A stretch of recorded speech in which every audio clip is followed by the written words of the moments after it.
Released in 2002 by Sega, Modelista is Sega's much hyped and flopped racing game. The game received a fair bit of hype because Sega said this was going to be the first great online game on the PlayStation 2. Sadly, it wasn't meant to be, but is it really any good without the online plot? Graphics-wise, this game is solid. This is a racing game that still looks good today. Everything in this game has a really nice cel-shaded comic book look to it.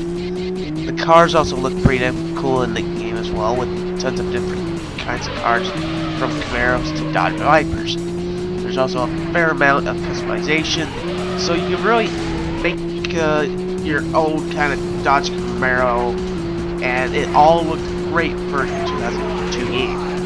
This with a great sense of speed and excellent menus help this game last the test of time. Sound-wise, it's pretty decent. There's a decent selection of music, but nothing really too spectacular.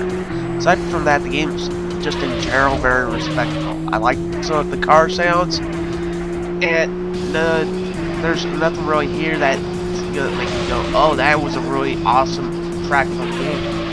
The gameplay is mediocre at best. I'll be honest with you, I'm not the biggest fan of simulation games like Gran Turismo, but at least in those games, I don't spin out every 30 seconds in a race. This is probably the biggest problem I have with the game.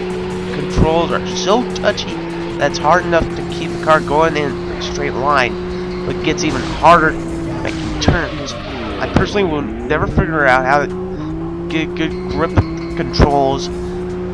If you can do a complete race without spinning out every 30 seconds, great for you. I'm an idiot. I can't figure out the style of the game.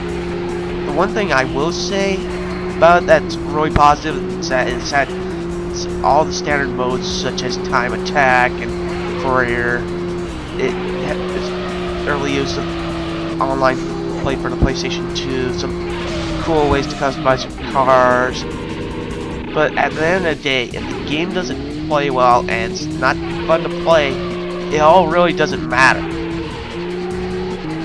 Overall, Modelista is an absolute disappointment. The Sega guys who had a track record with racing games in Silicon Valley made one that is all style and no substance. There are some really cool ideas and it's pretty cheap. It's just that there are so many better racing games at the time alone, never mind in the whole history of the PlayStation 2, that you really shouldn't bother. I would recommend you go picking up Gran Turismo 3, Tourist Trophy, or even the original Burnout way over Sega Rally.